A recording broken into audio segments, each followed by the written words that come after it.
അക്കൗണ്ടിങ്ങിലെ ഒരു ചാപ്റ്ററാണ് royalty accounts. ഈ റോയൽറ്റി അക്കൗണ്ട്സുമായി ബന്ധപ്പെട്ട ഒരു പ്രോബ്ലം നമുക്ക് നോക്കാം. A company leased a colliery on 1 January 1995.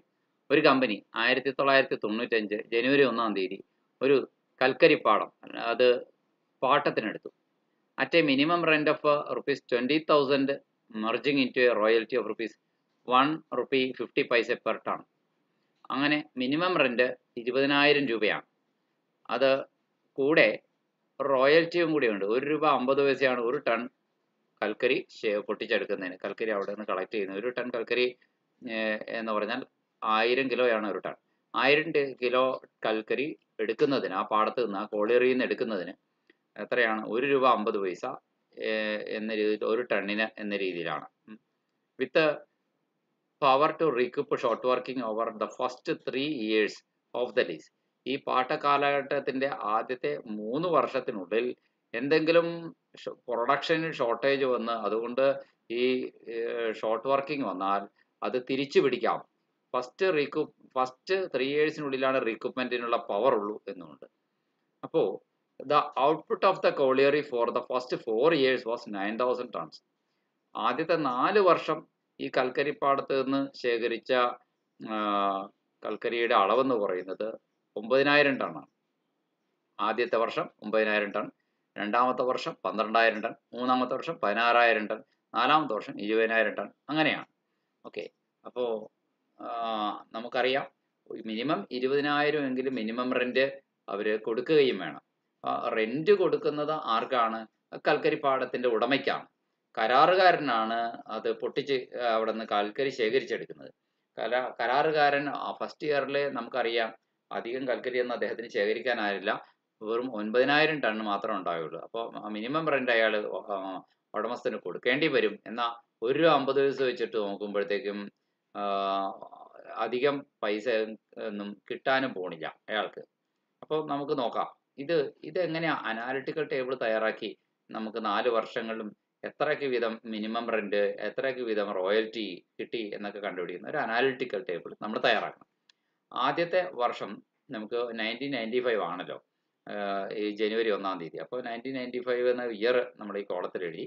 Output 9,000 ടണ്ണാണ് first year എടുക്കുന്നത്. സെക്കൻഡ് ഇയർ 1996 ആണ്, ഔട്ട്പുട്ട് 12,000 ടണ്ണാണ്. തേർഡ് ഇയർ 1997 ആണ്, ഔട്ട്പുട്ട് 16,000 ടണ്ണാണ്. ഫോർത്ത് ഇയർ 1998 ആണ്, ഔട്ട്പുട്ട് 20,000 ടണ്ണാണ്. അങ്ങനെ 4 വർഷങ്ങളിലെ ഔട്ട്പുട്ട് ക്വസ്റ്റ്യനിൽ തന്നിട്ടുണ്ട്. എത്ര ടണ്ണ് കൽക്കരിയാണ് പ്രൊഡക്ഷൻ നടത്താൻ സാധിച്ചതെന്ന്. ഔട്ട്പുട്ട് എന്ന് പറഞ്ഞാൽ പ്രൊഡക്ഷൻ നടത്തണതിൻ്റെ ക്വാണ്ടിറ്റി. ഇനി ₹1.50 വെച്ച് അപ്പോൾ എത്ര രൂപ റോയൽറ്റി അയാൾക്ക് റോയൽറ്റി ഇനത്തിൽ കൊടുക്കേണ്ടതുണ്ട്? നമുക്ക് 9,000-ന് ₹1.50 കൊണ്ട് മൾട്ടിപ്ലൈ ചെയ്യുക. അപ്പോൾ 13,500 എന്ന് കിട്ടും. ഇപ്പോൾ ഫസ്റ്റ് ഇയറിൽ 13,500 റോയൽറ്റി. പക്ഷെ 13,500 റോയൽറ്റി കൊടുത്താൽ മതിയോ? മിനിമം ഏറ്റവും ചുരുങ്ങിയത് 20,000 എങ്കിലും കൊടുക്കണമെന്നാണ് മിനിമം റെന്റ് ക്ലോസ്. അത് തികഞ്ഞിട്ടില്ല, അതിന് ഷോർട്ടേജ് വന്നു. 6,500. അപ്പോൾ നമ്മുടെ ഈ കരാറുകാരൻ സ്വന്തം പോക്കറ്റിൽ നിന്ന് എടുത്തു കൊടുക്കേണ്ടി വന്നു. ഈ ഷോർട്ടേജ് ഉള്ള എമൗണ്ട് 13,500 കൂടെ 6,500 സ്വന്തം പോക്കറ്റിൽ നിന്നും കൂടെ എടുത്തു കൊടുക്കുമ്പോഴാണ് ഈ മിനിമം റെന്റ് എന്ന് പറയുന്നത് 20,000 ആവുക. ഓക്കെ, ഒന്നും സർപ്ലസ് കയ്യിൽ വന്നില്ല അല്ലേ, ഒന്നും തിരിച്ചു പിടിക്കാനും പറ്റില്ല ഫസ്റ്റ് ഇയർ അല്ലേ. ഇനി നെക്സ്റ്റ് 3 yearsനുള്ളിൽ വേണമെങ്കിൽ തിരിച്ചു പിടിക്കാം, അത്രേ ഉള്ളൂ. ഇനി ഷോർട്ട് വർക്കിംഗ് റിക്കവറബിൾ അല്ലാണ്ടാകുന്നില്ല, റിക്കവറബിൾ ആണ്. ഇപ്പോൾ വന്ന 6,500 വേണമെങ്കിൽ റിക്കവർ ചെയ്തെടുക്കാം ഭാവിയിൽ. ഇനിയും വർഷങ്ങളുണ്ടല്ലോ, 3 വർഷങ്ങൾക്കുള്ളിൽ റിക്കൂപ്പ് ചെയ്യാം എന്നാണ്, അത് റിക്കവറബിൾ ആക്കാമെന്നാണ് പറഞ്ഞിരിക്കുന്നത്. അപ്പം എന്തായാലും ലാൻഡ് ലോഡിന് പറഞ്ഞേക്കണം 20,000 കൊടുത്തു. ഇയാൾക്ക് 13,500 ഇനത്തിൽ മാത്രമാണ് റോയൽറ്റി ചാർജ് വരുന്നുണ്ടെങ്കിലും റോയൽറ്റി മിനിമം റെന്റ് ക്ലോസ് എന്ന് പറയുന്ന 20,000 എന്ന മിനിമം ബാർ ഉള്ളതുകൊണ്ട് റോയൽറ്റിയേക്കാൾ കൂടുതലായിട്ട് സ്വന്തം പോക്കറ്റിൽ നിന്ന് 6,500 കൂടി എടുത്തു കൊടുത്തിട്ടാണ് മിനിമം റെന്റ് തികച്ച് അതിൻ്റെ ആ കൽക്കരിപ്പാടത്തിൻ്റെ ഉടമയ്ക്ക് കരാറുകാരൻ അത് കൊടുക്കുന്നത്. ഇനി രണ്ടാം വർഷം നോക്കാം. 1996 പിറ്റേ വർഷം അല്ലേ. അപ്പോൾ 12,000 ടൺ കൽക്കരിയാണ് ഔട്ട്പുട്ട് എടുക്കാൻ സാധിക്കുന്നത്. ഒരു ടണ്ണിന് ₹1.50 പറഞ്ഞു. 12,000 × 1.5, അതായത് 12,000 × 1.5 എന്ന് മൾട്ടിപ്ലൈ ചെയ്യുമ്പോൾ 18,000 എന്ന് കാൽക്കുലേറ്റർ നമുക്ക് ഉത്തരം കിട്ടാവുന്നതേ ഉള്ളൂ. ഈ 18,000 ആണ് റോയൽറ്റി. പക്ഷേ ഈ ആക്ച്വൽ റോയൽറ്റി കൊടുത്താൽ പോരാ. സാധാരണഗതിയിൽ ആക്ച്വൽ റോയൽറ്റി കൊടുത്താൽ മതി എങ്ങനെയാണെങ്കിൽ മിനിമം റെന്റ് ക്ലോസ് ഒന്നും ഇല്ലാത്തൊരു കണക്കാണെങ്കിൽ. പക്ഷേ എന്ത് ചെയ്യാം, ഇവിടെ മിനിമം റെന്റ് ക്ലോസ് ഉള്ള കണക്കാണ്. അപ്പോൾ നമുക്ക് സ്വന്തം പോക്കറ്റിൽ നിന്ന് 2000 കൂടി ഇട്ട് കൊടുത്താലാണ് ഈ 18ഉം ഈ 2ഉം കൂടി ചേർത്ത് 20,000 രൂപ എന്ന് പറയുന്നത് മിനിമം റെന്റ് ആവുള്ളൂ. അത് മനസ്സിലാക്കുക. അപ്പോൾ ആ 20,000 രൂപ എന്ന മിനിമം റെന്റ് ആയി. ഇനി അതെങ്ങനെയാണ് ആ 2,000 രൂപ ഷോർട്ട് വർക്കിംഗ് കോളത്തിൽ എഴുതാൻ കിട്ടിയെന്ന് വെച്ച് കഴിഞ്ഞാൽ മിനിമം റെന്റ് എത്രയാണ് അത് വ്യത്യാസം നമുക്ക് കിട്ടിയ ആക്ച്വൽ റോയൽറ്റി എത്രയാണ് അത് അവ തമ്മിലുള്ള വ്യത്യാസമാണ് ഷോർട്ടേജ് വന്നേക്കുന്നത്. ഓക്കെ, ഇനി സർപ്ലസ് ഒന്നും ഉണ്ടാക്കാൻ സാധിച്ചില്ല ഇല്ലേ, റിക്രൂട്ട്മെന്റ് ഒന്നും നഷ്ടം തിരിച്ചു പിടിക്കലൊന്നും ഈ വർഷം നടന്നില്ല. ഷോർട്ട് വർക്കിംഗ് നഷ്ടം തിരിച്ചു പിടിക്കണമെങ്കിൽ എന്ത് ചെയ്യും, മിനിമം റെന്റിന്റെ മുകളിൽ എന്തെങ്കിലും ഉണ്ടാക്കിയാലാണ് പഴയ വർഷത്തെ നഷ്ടമൊക്കെ തിരിച്ചു പിടിക്കാൻ പറ്റുള്ളൂ. അതൊന്നും റിക്കൂപ്പ് ചെയ്യാനൊന്നും പറ്റിയില്ല. റിക്കൂപ്പ് ചെയ്യാന്ന് വെച്ച് കഴിഞ്ഞാൽ മുൻ വർഷത്തെ നഷ്ടങ്ങൾ എന്തെങ്കിലും ഉണ്ടെങ്കിൽ, ഷോർട്ടേജ് എന്തെങ്കിലും ഉണ്ടെങ്കിൽ അത് ഈ കൊല്ലം തിരിച്ചു പിടിക്കാൻ പറ്റുമോ, അങ്ങനെയൊന്നും ഉണ്ടായില്ല. പിന്നെ ഷോർട്ട് വർക്കിംഗ് ഒരിക്കലും തിരിച്ചു പിടിക്കാൻ പറ്റാണ്ടായോ, അങ്ങനെയും ഇല്ല. വേണമെങ്കിൽ ഇനിയും ഉണ്ട് നമുക്ക് വർഷങ്ങൾ തിരിച്ചു പിടിക്കാൻ. 3 വർഷങ്ങൾ ഫസ്റ്റ് 3 ഇയേഴ്സിനുള്ളിൽ തിരിച്ചു പിടിച്ചാൽ മതി എന്നാണ് പറഞ്ഞിരിക്കുന്നത്. ഇനി ഇപ്പം ഈ ലാൻഡ് ലോഡിന് ഈ പ്രാവശ്യവും 20,000 രൂപ റെന്റ് കൊടുത്തു എന്നുള്ളതാണ്. 1997 കാര്യം നോക്കാം. 1997 16,000 ആണ് നമുക്ക് ഔട്ട്പുട്ട് ഉള്ളത്. റോയൽറ്റി 1 രൂപ 50 പൈസയാണ് ഒരു ടണ്ണിന്. അപ്പോൾ 1.5ഉം 16,000 മൾട്ടിപ്ലൈ ചെയ്യുമ്പോൾ കാൽക്കുലേറ്റർ നമുക്ക് 24,000 എന്ന് കിട്ടും. തീർച്ചയായിട്ടും ഈ പ്രാവശ്യം ഷോർട്ടേജ് ഉണ്ടായില്ല. കാരണം മിനിമം റെന്റ് നേക്കാൾ കൂടിയ തുക വന്നിരിക്കുന്നു. അതുകൊണ്ട് ഷോർട്ടേജ് ഇല്ല. അതുകൊണ്ട് ഷോർട്ട് വർക്കിംഗ് അഥവാ ഷോർട്ടേജ് എന്ന കോളത്തിൽ ഒന്നും എഴുതണ്ട. വർക്കിങ്ങിൽ ഷോർട്ടേജ് ഉണ്ടായില്ല. നല്ല കാര്യമായ വർക്കിംഗ് നടന്നു. നല്ല കൂടുതൽ ഔട്ട്പുട്ട് പ്രൊഡ്യൂസ് ചെയ്യാൻ സാധിച്ചു. അതുകൊണ്ട് തന്നെ മിനിമം റെന്റിനേക്കാൾ 4,000 എക്സ്ട്രാ ഉണ്ടായി. കാരണം 20,000 മിനിമം റെന്റ്, 24,000 റോയൽറ്റി വന്നു എന്ന് പറയുമ്പോൾ മിനിമം റെന്റിനേക്കാൾ എത്ര കണ്ട് എക്സസ് വന്നു, അധികം വന്നു, 4,000 സർപ്ലസ് വന്നു. അത് സർപ്ലസ് കോളത്തിൽ എഴുതി. ഇനി തിരിച്ചു പിടിക്കാൻ പറ്റില്ലേ പഴയ നഷ്ടങ്ങളൊക്കെ? അതെ, പഴയ നഷ്ടങ്ങൾ എത്രയാണ്? ഒരു 6,500 പഴയ നഷ്ടമുണ്ട്, പിന്നെ ഒരു 2,000 ഉണ്ട്. മൊത്തം 6,500ഉം 2,000ഉം കൂടി നോക്കുമ്പോൾ നമുക്ക് മൊത്തം 8,500 രൂപ നഷ്ടമുണ്ട്. ആ 8,500 രൂപയിൽ ഒരു 4,000 രൂപ ഇപ്പോൾ തിരിച്ചു പിടിക്കാൻ കഴിഞ്ഞാൽ ബാക്കി ഒരു 4,500 രൂപ പിന്നെയും ബാക്കിയുണ്ട്. കണ്ടോ, 8,500ൽ 4,000 തിരിച്ചു പിടിച്ചാൽ ബാക്കി ഇനിയും റിക്കവറബിൾ അല്ലാതെ പോകുന്നത് 3-ാം വർഷം കഴിയുകയാണ്. അതുകൊണ്ട് റിക്കവറബിൾ അല്ലാതെ പോകുന്നത് 4,500 രൂപയാണ്. ഓക്കെ, അപ്പോൾ കാരണം ഫസ്റ്റ് 3 ഇയേഴ്സ് കഴിയുകയാണ്. അതുകൊണ്ടാണ് ഇനി റിക്കവറബിൾ അല്ലാണ്ടാവുന്നത്. ഇതിനു മുമ്പൊന്നും റിക്കവറബിൾ അല്ലാണ്ടാവുന്നില്ല. ഈ ഒരു വർഷം കൂടി ഉണ്ട് എന്ന് പറഞ്ഞു. ഈ ഒരു വർഷം തീരുന്നു. ഇനി നമുക്ക് അപ്പുറത്തെ വർഷത്തിലേക്ക് എത്ര എക്സസ് വന്നാലും നമുക്ക് തിരിച്ചു പിടിക്കാൻ സാധിക്കില്ല. കാരണം അങ്ങനെയാണ് പറഞ്ഞിരിക്കുന്നത്, ക്ലോസിൽ പറഞ്ഞിരിക്കുന്നത് അങ്ങനെയാണ്. ദി ഔട്ട്പുട്ട് ഇങ്ങനെയൊക്കെയാണ്. പക്ഷേ റിക്കവറബിൾ ആകുന്ന വർഷം short working over first 3 years ആണ് എന്ത് ചെയ്യുന്നത്, റിക്കൂപ്പ് ചെയ്യാനുള്ള പവറാണ് ഉള്ളൂ എന്ന് പറയുന്നത്. The power to recoup short working over the first 3 years of the lease. Over the first 3 years of the lease. ലീസിന്റെ ഫസ്റ്റ് 3 ഇയേഴ്സിൽ മാത്രമേ എന്താണ് നഷ്ടങ്ങൾ റിക്കൂപ്പ് ചെയ്യാൻ പറ്റുള്ളൂ, ഷോർട്ട് വർക്കിംഗ്സ് റിക്കവറബിൾ ആവുള്ളൂ എന്ന് കൃത്യമായും ക്വസ്റ്റ്യൻ പറയുന്നു. നമ്മുടെ ലീസിന്റെ ഫസ്റ്റ് 3 ഇയേഴ്സ് 95, 96, 97 ആണ്. അതിനുള്ളിൽ റിക്കൂപ്പ് ചെയ്യാം. അത് കഴിഞ്ഞു.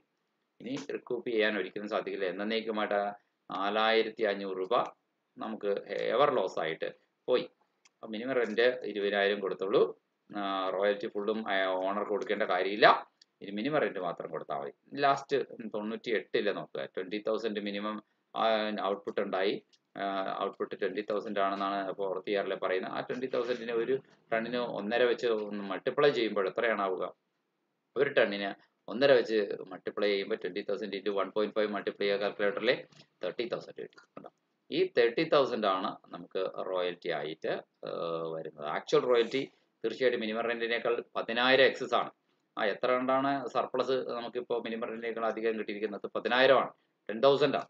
നോക്കുക, ഇപ്പോൾ ഈ റിക്വയർമെന്റ് എന്തെങ്കിലും പോസിബിൾ ആണ് ഈ വർഷം? ഇല്ല. അതൊക്കെ നഷ്ടങ്ങളുണ്ടായി. അതിന് തിരിച്ചു പിടിക്കാൻ സാധിക്കാതെ ലോസ് ഫോർ എവർ എന്ന് പറഞ്ഞുകൊണ്ട് 4,500 രൂപ നമ്മളിതാ നോട്ട് റിക്കവറബിൾ എന്ന് പറഞ്ഞ് കളഞ്ഞു.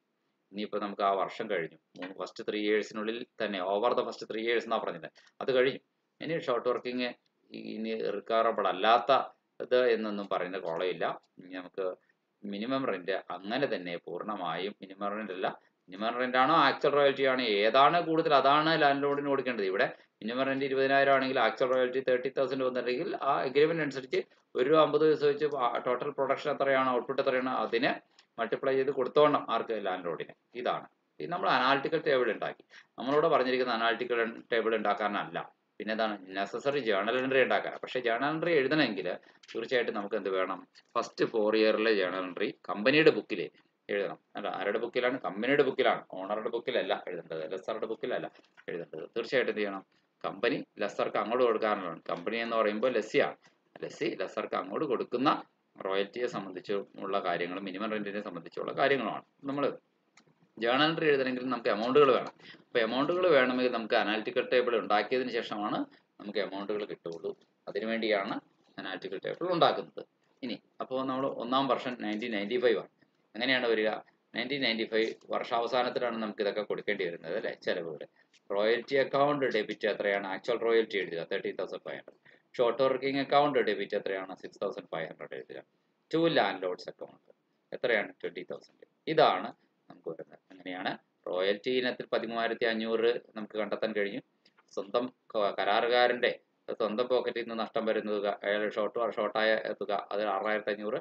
രണ്ടും കൂടി ചേർത്തിട്ട് മിനിമം റെന്റ് കൊടുത്തു. ആർക്ക്? ലാൻഡ് ലോഡിന് കൊടുത്തു. To land load. ലാൻഡ് ലോഡിന് കൊടുത്തിട്ടില്ല, കൊടുക്കാൻ വേണ്ടി കടപ്പെട്ടിരിക്കുന്നു എന്ന് എഴുതി വയ്ക്കും ഡിസംബർ 31. അതാണ് ഡ്യൂ ആവുക എന്ന് പറയുന്നത്. ഒരു ചെലവ് നമ്മൾ കൊടുക്കേണ്ട ഡേറ്റ് ആകുമ്പോൾ അത് കൊടുക്കാൻ കടപ്പെട്ടിരിക്കുന്നു എന്നാവും, അത് ലയബിലിറ്റി ആവും. ലാൻഡ് ലോഡിന്റെ അക്കൗണ്ട് അപ്പോൾ ഇപ്പോൾ ഒരു ലയബിലിറ്റി അക്കൗണ്ടാണ്.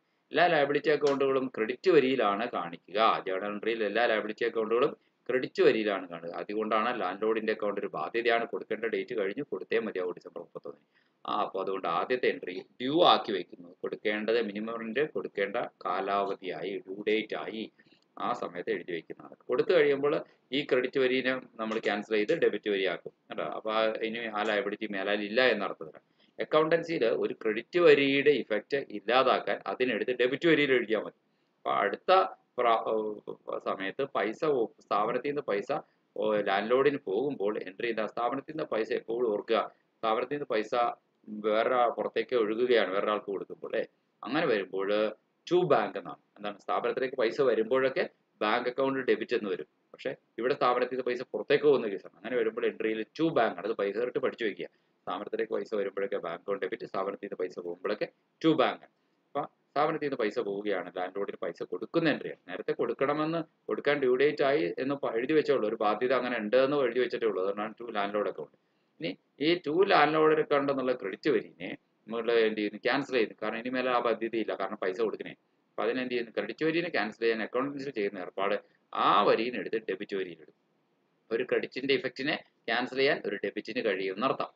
അതുകൊണ്ട് ലാൻഡ് ലോഡ് അക്കൗണ്ടിന് ഡെബിറ്റ് കൊടുക്കുമ്പോൾ അത് ക്രെഡിറ്റ് വരിനെ ക്യാൻസൽ ചെയ്തു. Landlord account debit to bank. എന്തുകൊണ്ടാണ് അത്? ഇനി മേലാൽ ആ ലയബിലിറ്റി ഇല്ല, ലയബിലിറ്റി ക്യാൻസൽഡ് ആയി. ഉണ്ടോ? എത്രയായി? 20,000 രൂപയുടെ ലയബിലിറ്റി ഇല്ല. ഇനി എന്താണ്? To bank. കാരണം ബാങ്കിൽ നിന്ന് ലാൻഡ് ലോഡിലേക്ക് പൈസ പോയി കഴിഞ്ഞു. ഇതും ജനുവരി 31-ാം തീയതി തന്നെ നടക്കുന്ന, ഡിസംബർ 31-ാം തീയതി തന്നെ നടക്കുന്ന ഒരു കാര്യമാണ്. എന്താണ്? Being the payment of the minimum rent. Minimum rent payment നടന്നു. അടുത്ത എന്താണ്? പ്രോഫിറ്റ് ആൻഡ് ലോസ് അക്കൗണ്ടിൽ നമ്മൾ ചിലവായി എഴുതി തള്ളണം. എന്താണ്? പ്രോഫിറ്റ് ആൻഡ് ലോസ് അക്കൗണ്ടിൽ എല്ലാ വർഷവും ഈ എക്സ്പെൻസ് ആയിട്ടുള്ള കാര്യം എഴുതി വെക്കണം. എന്താണ് ഇവിടുത്തെ expense? Profit and loss account debit to royalty account. എത്രയാണ്? റോയൽറ്റി ഇനത്തിൽ നമുക്ക് വരുന്നത് എത്രയാണ്? 13,500 ആണ്. Being the transfer of royalty to profit and loss account. ഇനി അതുപോലെ തന്നെ വേറൊരു കാര്യം കൂടി നമുക്ക് ഇനി പിറ്റേ കൊല്ലം ചെയ്യാനുണ്ട്. എന്താണ്? നമുക്ക് പിറ്റേ കൊല്ലം വരുന്ന സംഭവം എന്നാണ്. നമുക്ക് അപ്പോൾ ചോദിക്കുക 6,500 രൂപ നഷ്ടം വന്നില്ല, അത് എഴുതേണ്ടതെന്ന്. ഇല്ല, അതാ നഷ്ടമാണെന്ന് തീരുമാനിക്കാൻ വരട്ടെ. ഇനിയും അതിൽ നിന്ന് തിരിച്ചു പിടിക്കാൻ സമയമുണ്ട്. പ്രോഫിറ്റ് ആൻഡ് ലോസ് അക്കൗണ്ടിൽ 6,500 രൂപ ഷോർട്ട് വർക്കിംഗ് വന്നത് നഷ്ടമായിട്ട് ഇപ്പോൾ പറയാറായിട്ടില്ല. ഇനി റിക്രൂട്ട്മെന്റിനുള്ള സമയമുണ്ട്. നോക്കാം. റോയൽറ്റി അടുത്ത എൻട്രി 96-ൽ വീണ്ടും ഇതേപോലെ തന്നെ royalty account debit, short working account debit to landlord. Royalty എത്രയാണ് ഈ പ്രാവശ്യം? 18,000 രൂപയാണ്. ഷോർട്ട് വർക്കിംഗ്, അതായത് കരാറുകാരൻ്റെ കയ്യിൽ നിന്ന് പോകുന്ന പൈസ തന്നെ 2,000. ഇത് രണ്ടും കൂടി ചേർത്ത് കഴിഞ്ഞാൽ ലാൻഡ് ലോഡിന് കൊടുക്കാനുള്ള മിനിമം റെന്റ് എത്രയാണ്? 20,000. അത് കൊടുക്കേണ്ട ഡ്യൂ ഡേറ്റ് ആകുന്നത് എപ്പോഴാണ്? ഡിസംബർ 31-ാം തീയതി. അപ്പോൾ കൊടുക്കണം, ഡ്യൂ ആയി, റെന്റ് ഡ്യൂ ആയി ലാൻഡ് ലോഡിന് എന്ന് പറഞ്ഞ് എഴുതി വയ്ക്കുന്ന നരേഷനാണ് ഇവിടെ. അതിനുശേഷം പിന്നെ എന്താണ് വരുന്നത്? പിന്നെ സംഭവിക്കുന്നത് ലാൻഡ് ലോഡിന് പൈസ കൊടുക്കുന്ന എൻട്രിയാണ്. കൊടുക്കുമ്പോഴത്തേക്കും ടു ലാൻഡ് ലോഡ് എന്ന വരി എന്ത് ചെയ്യുന്നു?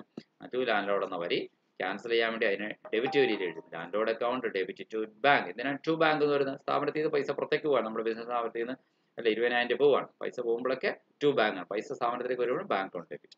അതുപോലെ തന്നെ പ്രോഫിറ്റ് ആൻഡ് ലോസ് അക്കൗണ്ട് അത് കാണിക്കണം. Profit and loss account debit to royalty account 18,000. കേട്ടോ. ഇനി 97-ലും ഇതേ കാര്യം തന്നെ വരുന്നു. പക്ഷേ 97-ൽ ഒരു പ്രത്യേകതയുണ്ട്. എന്താണ് 97-ലെ പ്രത്യേകത? അവിടെ മിനിമം റെന്റ് അല്ല, റോയൽറ്റി തന്നെയാണ് വരുന്നത്. അപ്പോൾ 97-ലെ എൻട്രി ഇങ്ങനെ വരിക: landlord account debit royalty account debit to landlord account. Royalty account debit 24,000 ആണ്. ഇപ്രാവശ്യം ഷോർട്ട് വർക്കിംഗ് ഉണ്ടോ? ഇല്ല, അതുകൊണ്ട് അത് കാണിക്കേണ്ടതില്ല. അടുത്തത് landlord account debit to bank to short working 24,000, 20,000, 4,000.